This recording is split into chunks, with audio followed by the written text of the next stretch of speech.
Assalamualaikum warahmatullahi wabarakatuh. Perkenalkan, nama saya Kiki Patricia dengan NIM 2248201098 dari kelas 6B Farmasi. Kali ini saya akan mempresentasikan beberapa materi mengenai teknologi bahan alam. Yang pertama itu pemilihan dan penyiapan bahan, di mana pemilihan bahan harus dilakukan dengan mengamati taksonomi dari tanaman yang diinginkan. Taksonomi sendiri itu merupakan ilmu tentang penanaman, penggambaran, dan juga penggolongan organisme, yaitu berdasarkan tumbuhan, hewan, mikroorganisme, dan juga jamur. Kemudian faktor-faktor yang mempengaruhi senyawa pada tumbuhan sendiri yaitu yang pertama musim, yang kedua kadar air, kemudian intensitas paparan matahari, dan juga yang terakhir kondisi tanah, yaitu seperti pH, alkalin, dan juga mikroorganisme.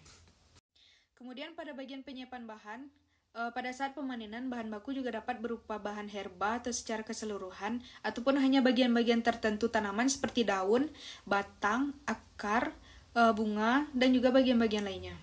Kemudian bahan dapat juga berupa bahan segar atau fruity pulp, seperti jus, sirup, dan juga alkohol. Kemudian berupa simplicia seperti infusa, maserasi, rebusan, tinktur, ekstrak, dan juga minyak sirih. Sumber bahan yang baku dapat juga berasal dari seperti biota liar dan juga hasil budidaya. Selanjutnya yaitu tahapan pembuatan simplicia. Yang pertama yaitu sortasi basah. Sortasi basah digunakan untuk memisahkan bahan dari kotoran. Kemudian pencucian dilakukan dengan air bersih yang mengalir dan juga kemudian dikeringkan.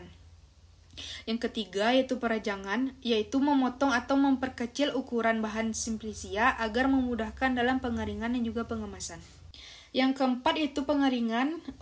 Pengeringan itu sendiri juga dapat dilakukan dengan menggunakan sinar matahari, dikeringkan menggunakan angin, dan juga menggunakan oven dengan suhu 60 derajat Celcius ataupun menggunakan microwave freezing drying. Kemudian yang keenam yaitu pengecilan ukuran, di mana pengecilan ukuran dapat juga dilakukan menggunakan gunting, pisau, blender ataupun mortar. Yang keenam yaitu grabbling atau sortasi kering. Hal ini dilakukan sebelum pengemasan untuk memastikan simplicia bebas dari kotoran. Selanjutnya itu pemeriksaan mutu, juga dilakukan dengan identifikasi taksonomi, kemudian analisis fisika, kimia, dan juga mikrobiologi. Analisis yang dilakukan yang pertama yaitu analisis impurities organik atau anorganik, kemudian kadar air, kadar abu, kemudian susu pengeringan, dan juga kadar serat, serta cemaran mikroba. Kemudian yaitu pengemasan ataupun packing, juga bergantung pada tempat tujuan, cara pengangkutan, kemudian perkiraan lama dalam perjalanan.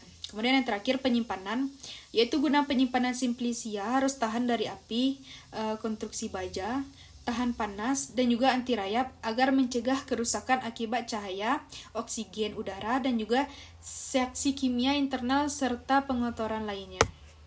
Kemudian itu bagian ekstraksi, di mana ekstraksi sendiri adalah pengambilan senyawa metabolit sekunder untuk dipisahkan dari ampasnya. Ekstraksi juga secara umum dibagi menjadi tiga, yaitu supercritical fluid extraction, yang kedua itu solid liquid extraction, kemudian yang ketiga liquid extraction. Dan juga ada tahapan-tahapan proses ekstraksi. Yang pertama yaitu pelarut masuk ke dalam sel, kemudian yang kedua pelarut melarutkan senyawa metabolit, kemudian yang ketiga pelarut bersama metabolit dikeluarkan dari bahan penghasilnya. Dari beberapa metode ekstraksi tadi, mereka juga memiliki beberapa kelebihan dan juga kekurangan. Yang pertama yaitu maserasi. Kelemahan dari maserasi yaitu waktu yang digunakan cukup lama, kemudian senyawa rusak karena terlalu lama dengan pelarut yang banyak pelarut. Kemudian kelebihannya yaitu teknologi yang digunakan sangat sederhana, kemudian senyawa yang digunakan tidak rusak karena panas. Kemudian yang kedua yaitu perkolasi, di mana kelemahan perkolasi yaitu lebih banyak pelarut, kemudian senyawa sulit tersaring, kemudian mudah tersumbat. Kemudian kelebihannya yaitu teknologi yang digunakan sangat sederhana dan juga waktu yang digunakan lebih singkat.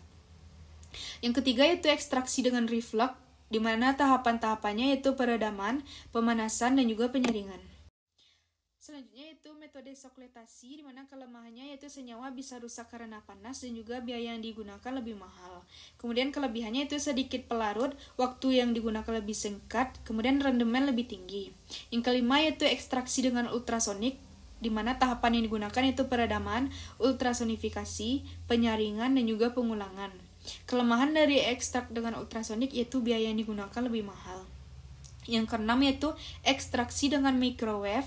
Tahapan yang digunakan yaitu peredaman, ultrasonifikasi, penyaringan, pendinginan, dan juga pengulangan. Kelebihannya yaitu waktu yang digunakan lebih singkat, kemudian rendemen lebih tinggi. Kemudian metode terakhir yaitu ekstraksi dengan tekanan, di mana kelemahannya yaitu biaya yang digunakan sangat mahal, namun kelebihannya yaitu waktu yang digunakan sangat singkat, kemudian senyawa tidak rusak karena panas, dan juga rendemen tinggi. Biasanya alat yang digunakan yaitu seperti Pressurized Liquid Extractor atau PLA. Contoh pelarut yang dapat digunakan yaitu N-heksan, N-butanol, etanol, kloroform, etil asetat, dan juga Aquades. Demikian beberapa materi yang sudah saya paparkan mengenai teknologi bahan alam. Terlebih dan terkurang saya ucapkan terima kasih. Assalamualaikum warahmatullahi wabarakatuh.